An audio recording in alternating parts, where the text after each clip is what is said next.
അപ്പോൾ നമുക്ക് ഇനി നൈട്രേറ്റിൻ്റെ ടെസ്റ്റുകളിലേക്ക് പോകാം. നൈട്രേറ്റ് NO3-, വളരെ പ്രധാനപ്പെട്ട ഒരു ആനയോണാണ് നൈട്രേറ്റ് NO3-. അപ്പോൾ അതിൻ്റെ വളരെ പ്രധാനപ്പെട്ട ടെസ്റ്റുകളിലേക്ക് പോകാം. അതിൽ നമ്മൾ 3 ടെസ്റ്റുകളാണ് നമ്മളവിടെ ചെയ്യുന്നത്. ഡ്രൈ ഹീറ്റിംഗ് ടെസ്റ്റ്, അതുപോലെ തന്നെ പേപ്പർ ബോൾ ടെസ്റ്റ്, അതുപോലെ തന്നെ ബ്രൗൺ റിംഗ് ടെസ്റ്റ്. വളരെ പ്രധാനപ്പെട്ട 3 ടെസ്റ്റുകളാണ് നമുക്ക് നൈട്രേറ്റിനുള്ളത്. അപ്പോൾ ഗിവൺ സോൾട്ട്, നമുക്ക് ആദ്യം സോൾട്ട് തന്നിട്ടുണ്ട്, അത് നൈട്രേറ്റ് സോൾട്ട് ആണെന്ന് നമുക്ക് നേരത്തെ അറിയില്ല. അപ്പോൾ നമ്മൾ എന്ത് ചെയ്യുന്നു, ഞാനിപ്പോൾ ഇവിടെ നിങ്ങളെ കാണിക്കുന്നത് ലെഡ് നൈട്രേറ്റ് സോൾട്ടാണ്. അപ്പം അതിൽ നിന്ന് അല്പം ഞാൻ എന്ത് ചെയ്യുന്നു, ടെസ്റ്റ് ട്യൂബിലേക്ക് എടുക്കുന്നു. ആദ്യം ഞാൻ ഡ്രൈ ഹീറ്റിംഗ് ആണ് ചെയ്യാൻ പോകുന്നത്. ഡ്രൈ ഹീറ്റിംഗ് ചെയ്യുമ്പോൾ നമ്മൾ എന്ത് ചെയ്യുന്നു, വേറെ റിയേജൻറ്റുകളൊന്നും ആഡ് ചെയ്യുന്നില്ല. അപ്പോൾ ടെസ്റ്റ് ട്യൂബ് ഹോൾഡറിൽ ടെസ്റ്റ് ട്യൂബിനെ എടുക്കുന്നു. ഹീറ്റിംഗ് എക്സ്പെരിമെൻറ്റുകളല്ല, നമ്മൾ ടെസ്റ്റ് ട്യൂബ് ഹോൾഡറിലാണ് എടുത്തിരിക്കുന്നത്. അപ്പോൾ നമ്മുടെ കൈ പൊള്ളാതിരിക്കാനാണ് നമ്മളത് ചെയ്ത് വെക്കുന്നത്. അപ്പോൾ നമ്മൾ എന്ത് ചെയ്യുന്നു, ടെസ്റ്റ് ട്യൂബിലേക്ക് അല്പം സോൾട്ടിനെ, നൈട്രേറ്റ് കണ്ടെയ്നിങ് സോൾട്ടിനെ എടുക്കുന്നു. അപ്പം ഞാൻ എന്ത് ചെയ്യുന്നു, അതിനെ ജസ്റ്റ് ഹീറ്റ് ചെയ്യുകയാണ്. ഹീറ്റ് ചെയ്യുമ്പോൾ ശ്രദ്ധിക്കുക, നമ്മൾ ഫ്ലെയിമിലേക്ക് കാണിക്കുമ്പോൾ നമ്മളൊരു വേവിലേക്ക് ഹീറ്റിംഗ് ആണ് നമ്മളിവിടെ അഡോപ്റ്റ് ചെയ്യുന്നത്. എപ്പോഴും ടെസ്റ്റ് ട്യൂബിനെ നമ്മൾ ഡയറക്റ്റായിട്ട് ഇങ്ങനെ ഡയറക്റ്റായിട്ട് ഹീറ്റ് ചെയ്ത് വെക്കുകയല്ല. നമ്മൾ എന്ത് ചെയ്യുന്നു, നമ്മളിങ്ങനെ ഇതിനെ വേവിലേക്ക് ഹീറ്റിംഗ് എന്ന് പറയുന്നത്. അപ്പോൾ നമ്മൾ വേവിലേക്ക് ഹീറ്റ് ചെയ്യുമ്പോൾ നമുക്ക് എന്ത് മാറ്റമാണ് അവിടെ ഉണ്ടാകുന്നതെന്ന് ശ്രദ്ധിക്കാം. ഇതാണ്, ഈ രീതിയിലാണ് നമ്മൾ ഹീറ്റ് ചെയ്യേണ്ടത്. ഓക്കെ, എക്സ്റ്റേണൽ ഒബ്സർവേഷനൊക്കെ വിധേയമാകുന്ന കാര്യമാണല്ലോ ഇത്. അപ്പോൾ നമ്മുടെ സ്കൂളിലേക്ക് പ്രാക്ടിക്കൽ നടത്താൻ വേണ്ടി മറ്റൊരു ഫാക്കൽറ്റി ആയിരിക്കുമല്ലോ വരുന്നത്. അപ്പോൾ എന്താണ് നൈട്രേറ്റ് സോൾട്ടുകളെ ഡ്രൈ ഹീറ്റ് ചെയ്താൽ സംഭവിക്കുന്നത് നമുക്കൊന്ന് പരിശോധിക്കാം. അപ്പം ഞാൻ എന്ത് ചെയ്തു, വെറുതെ സോൾട്ടിലേക്ക് അല്ലെങ്കിൽ ടെസ്റ്റ് ട്യൂബിലേക്ക് കുറച്ച് സോൾട്ട് എടുത്തു. അതിനെ എന്ത് ചെയ്യുന്നു, വേവിയായിട്ട് ഹീറ്റ് ചെയ്യുന്നു. അപ്പോൾ നമുക്കൊരു സൗണ്ട്, ഒരു ക്രാക്ലിംഗ് സൗണ്ട് എന്നാണ് ഇതിനെ പറയുന്നത്. ജസ്റ്റ് ഒരു കടുകൊക്കെ പൊട്ടുന്ന പോലെ ഒരു സൗണ്ട് നിങ്ങൾക്ക് അവിടെ കേൾക്കാൻ പറ്റും. അപ്പോൾ നമ്മൾ ജസ്റ്റ് ഡ്രൈ ഹീറ്റിംഗ് ആണ്. ഡ്രൈ ഹീറ്റ് ചെയ്യുമ്പോൾ നമുക്ക് എന്താണ് ഇവിടെ നമുക്ക് ഒബ്സർവേഷൻ നോക്കാം. നൈട്രേറ്റ് കണ്ടെയ്ൻ ചെയ്യുന്ന സോൾട്ടിനെ നമ്മൾ ഡ്രൈ ഹീറ്റ് ചെയ്താൽ മെല്ലെ നമ്മൾ ആ ടെസ്റ്റ് ട്യൂബിൻ്റെ വാൾസിലേക്ക് നോക്കുമ്പോൾ നമുക്കൊരു സ്പെസിഫിക് ആയിട്ടുള്ളൊരു ബ്രൗൺ കളർ ഗ്യാസ് അതിലൂടെ ഇവോൾവ് ചെയ്യുന്നതായിട്ട് നമുക്കിങ്ങനെ കാണാൻ പറ്റും. അത് പുറത്തിറങ്ങുമ്പോൾ അതിനകത്ത് നമുക്ക് കളർ അധികം വിസിബിൾ ആവുന്നില്ല. ഒരു ബ്രൗൺ കളറുള്ളൊരു ഗ്യാസ് ടെസ്റ്റ് ട്യൂബിൻ്റെ വാൾസിൽ താഴ്ഭാഗത്തൊക്കെ ആയിട്ട് നമുക്കിങ്ങനെ കാണാൻ പറ്റും. അത് നൈട്രജൻ ഡയോക്സൈഡ് ഗ്യാസ് പ്രൊഡ്യൂസ് ചെയ്യപ്പെട്ടതാണ്.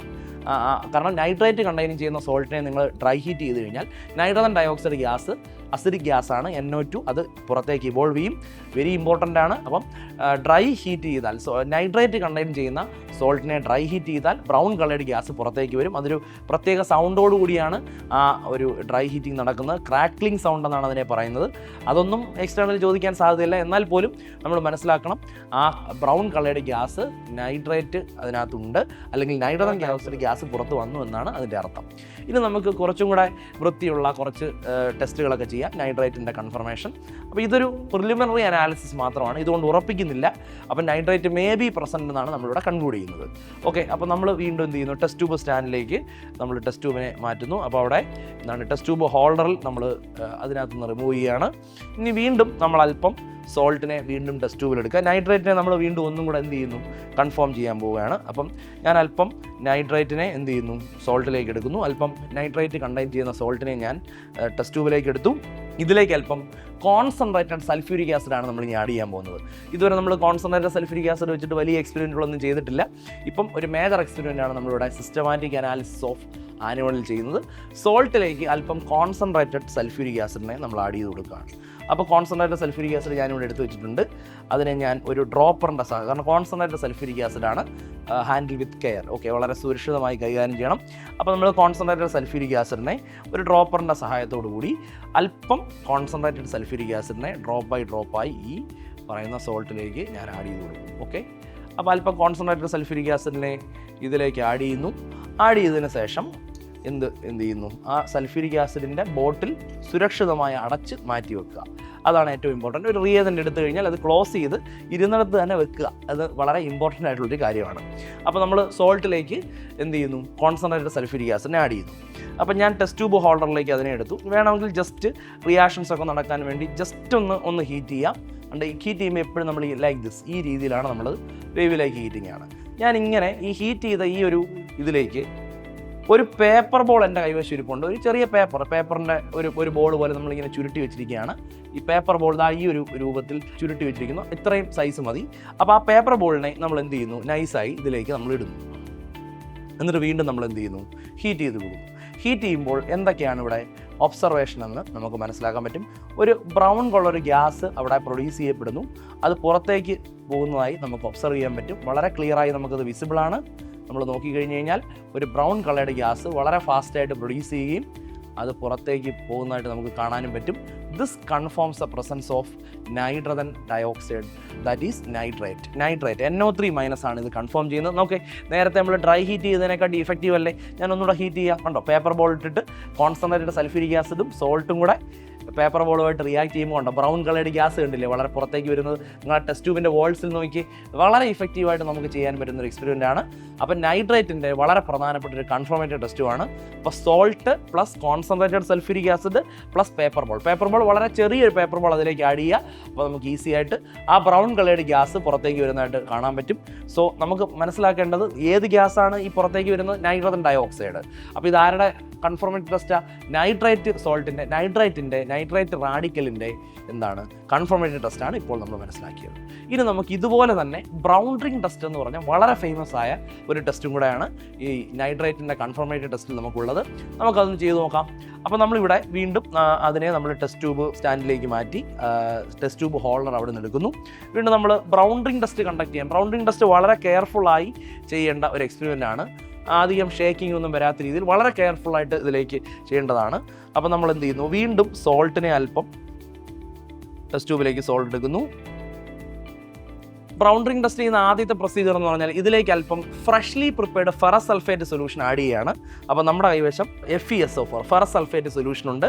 അതിനെ നമ്മൾ ഇങ്ങോട്ട് ആഡ് ചെയ്യുകയാണ്. ഓക്കെ, അപ്പോൾ നമ്മൾ അല്പം freshly prepared ferrous sulphate solution add ചെയ്യുന്നു. അപ്പോൾ നമ്മുടെ കയ്യിൽ ഡ്രോപ്പർ വീണ്ടും ഇരിപ്പുണ്ട്. ഡ്രോപ്പർ വഴി ആഡ് ചെയ്യുന്നതാണ് ഏറ്റവും ഉചിതം. ഓക്കെ, അപ്പോൾ നമ്മൾ എന്ത് ചെയ്യുന്നു? ഫെറസ് സൾഫേറ്റ് സൊല്യൂഷൻ, അല്ലെ ഡ്രോപ്പർ ഇല്ലെങ്കിൽ അല്ലാതെ തന്നെ നമുക്ക് റിയേജൻ്റ് ബോട്ടിൽ ഉപയോഗിച്ചുകൊണ്ട് ഇതിലേക്ക് ആഡ് ചെയ്യാവുന്നതാണ്. പ്രശ്നമില്ല. ഡ്രോപ്പർ ഉള്ള ലാബുകളാണെങ്കിൽ അതനുസരിച്ച് നിങ്ങൾക്ക് എക്സ്പെരിമെൻറ്റ് ചെയ്യാം. അപ്പോൾ ഞാൻ അല്പം ഫ്രഷ്ലി പ്രിപ്പയർഡ് ഫെറസ് സൾഫേറ്റിനെ സോൾട്ടിലേക്ക് ആഡ് ചെയ്യുന്നു. ഒരു വൈറ്റ് കളറിലെ ഒരു അപ്പിയറൻസ് എനിക്ക് അവിടെ കാണാൻ പറ്റും. ഇനി ഞാൻ ചെയ്യാൻ പോകുന്ന എക്സ്പെരിമെൻറ്റ് വളരെ ഇമ്പോർട്ടൻ്റ് ആണ്. അപ്പോൾ സോൾട്ടിലേക്ക് freshly prepared ferrous sulphate solution add ചെയ്തു. എന്നിട്ട് അതിലേക്ക് മാക്സിമം ഒരു 2 ഡ്രോപ്സ് അല്ലെങ്കിൽ ഒരു 1 ഡ്രോപ്പ് മതി. അപ്പം കോൺസെൻട്രേറ്റഡ് സൾഫ്യൂരിക് ആസിഡിനെ വളരെ കെയർഫുള്ളായി ഞാൻ എന്ത് ചെയ്യുന്നു? ആ ടെസ്റ്റ് ട്യൂബിലേക്ക് ആഡ് ചെയ്ത് കൊടുക്കുന്നു. ഞാനൊരു മാക്സിമം ഒരു 2 ഡ്രോപ്പാണ് അതിലേക്ക് ആഡ് ചെയ്തത്. യഥാർത്ഥത്തിൽ പ്രൊസീജിയർ അനുസരിച്ച് sulphuric acid is added along the walls of the test tube എന്നാണ്. അപ്പോൾ നോക്കിയേ, നമ്മൾ അങ്ങനെ പതുക്കെ വളരെ സ്ലോ ആയിട്ട് സൾഫ്യൂരിക് ആസിഡിൽ ഇതിലേക്ക് ആഡ് ചെയ്യുമ്പോൾ നമ്മൾ നോക്കിയേ ആ ലിക്വിഡിൻ്റെ ജംഗ്ഷനിൽ ഒരു ബ്രൗൺ കളേർഡ് റിങ് അവിടെ ഫോം ചെയ്യുന്നതായിട്ട് നമുക്ക് കാണാൻ പറ്റും. വളരെ ഇമ്പോർട്ടൻ്റ് ആണ്, വളരെ സൂക്ഷ്മം. നമ്മളൊരു 2 മിനിറ്റ് നമ്മളൊന്ന് അനക്കാതെ വെക്കുമ്പോൾ കൃത്യമായിട്ട് ഒരു ബ്രൗൺ കളേർഡ് റിങ് നമുക്ക് അതിൻ്റെ ജംഗ്ഷനിൽ കാണാൻ പറ്റും. ആ വൈറ്റ് കളറിന് തൊട്ട് മുകളിൽ നിങ്ങൾക്ക് ഒരു സർക്കിൾ പോലെ ഒരു ചുറ്റും ഒരു ബ്രൗൺ കളേർഡ് റിങ് നിങ്ങൾക്ക് അവിടെ കാണാൻ പറ്റും. ഇതാണ് വേൾഡ് ഫേമസ് ആയിട്ടുള്ള ബ്രൗൺ റിംഗ് ടെസ്റ്റ് എന്ന് പറയുന്നത്. അപ്പോൾ നമ്മുടെ കൈയൊക്കെ ഇങ്ങനെ ഷേക്ക് ആയി കഴിഞ്ഞാൽ ചിലപ്പോൾ ഈ റിസൾട്ട് കിട്ടത്തില്ല. വളരെ കാര്യമായി ചെയ്യേണ്ട ഒരു എക്സ്പെരിമെൻ്റ് ആണ്. കണ്ടോ, ഞാൻ സ്റ്റില്ലാക്കി കുറച്ച് നേരം വെച്ചപ്പോൾ കണ്ട ഒരു ബ്രൗൺ കളേർഡ് റിങ് അവിടെ നിങ്ങൾക്ക് കാണാൻ പറ്റുന്നു എന്ന് വിചാരിക്കുന്നു. ക്ലിയർലി വിസിബിൾ ആണെന്ന് വിചാരിക്കുന്നു. ശ്രദ്ധിച്ചു നോക്കുക. ഇതേപോലെ നിങ്ങൾ പെർഫോം ചെയ്യുക. This will confirms the presence of nitrate. ഇനി നൈട്രേറ്റിനെ കൺഫേം ചെയ്യാൻ നമുക്ക് ലോകത്ത് ഒരു ടെസ്റ്റും ചെയ്യേണ്ട വളരെ പ്രധാനപ്പെട്ട ഒരു ടെസ്റ്റാണ് ബ്രൗൺ റിംഗ് ടെസ്റ്റ് എന്നാണ് ഇതിനെ പറയുന്നത്. നൈട്രേറ്റിൻ്റെ ഏറ്റവും പ്രധാനപ്പെട്ട കൺഫർമേറ്റ് ടെസ്റ്റ്. അപ്പോൾ നമ്മൾ ഡ്രൈ ഹീറ്റ് ചെയ്തപ്പോൾ ബ്രൗൺ ഗ്യാസ് കിട്ടി. വീണ്ടും അതിനെ കൺഫേം ചെയ്യാൻ പേപ്പർ ബോൾ ടെസ്റ്റ് ചെയ്തു. അപ്പോൾ കോൺസെൻട്രേറ്റഡ് സൾഫ്യൂരിക് ആസിഡ് ആഡ് ചെയ്തു. ബ്രൗൺ കളേർഡ് ഗ്യാസ് കിട്ടി. അപ്പോൾ നമ്മൾ ഇപ്പോൾ ചെയ്തിരിക്കുന്നത് എന്താ? ബ്രൗൺ റിംഗ് ടെസ്റ്റ് ആണ്. ബ്രൗൺ റിംഗ് ടെസ്റ്റിൽ കണ്ടില്ലേ, ആ ബ്രൗൺ കളർ കണ്ടോ, വിസിബിൾ ആയില്ലേ? ഓക്കെ, ഇതാണ് നൈട്രേറ്റിൻ്റെ കൺഫർമേറ്റ് ടെസ്റ്റ്. അപ്പോൾ നമുക്ക് എങ്ങനെ ബ്രൗൺ റിംഗ് ടെസ്റ്റ് എങ്ങനെ നമുക്ക് എഫക്റ്റീവ് ആക്കാം? സോൾട്ടിലേക്ക് എന്ത് ചെയ്യുക? Freshly prepared ferrous sulphate add ചെയ്യുക. അതിലേക്ക് വളരെ കെയർഫുള്ളായി sulphuric acid is added along the walls of the test ട്യൂബിൻ്റെ വോൾസിലൂടെ വളരെ കെയർഫുള്ളായി സൾഫ്യൂരിക് ആസിഡ് ആഡ് ചെയ്യുക. അപ്പോൾ നമുക്ക് a brown colour is produced at the junction between the liquids. ആ ലിക്വിഡിൻ്റെ ഇടയ്ക്ക് നമുക്ക് എന്ത് ചെയ്യാൻ പറ്റും? ഒരു ബ്രൗൺ കളർ പ്രസിപ്പിറ്റേറ്റ് പോലെ അല്ലെങ്കിൽ ഒരു കോംപ്ലക്സ് ആണ്, ഒരു കോർഡിനേഷൻ കോമ്പൗണ്ടാണ് അത് ഫോം ചെയ്യുന്നതായിട്ട് കാണാൻ പറ്റും. This confirms the presence of nitrate. Okay, അപ്പോൾ ക്ലിയർ ആയെന്ന് വിചാരിക്കുന്നു. നന്നായി കണ്ടുപഠിക്കുക, മനസ്സിലാക്കുക. ഓക്കെ.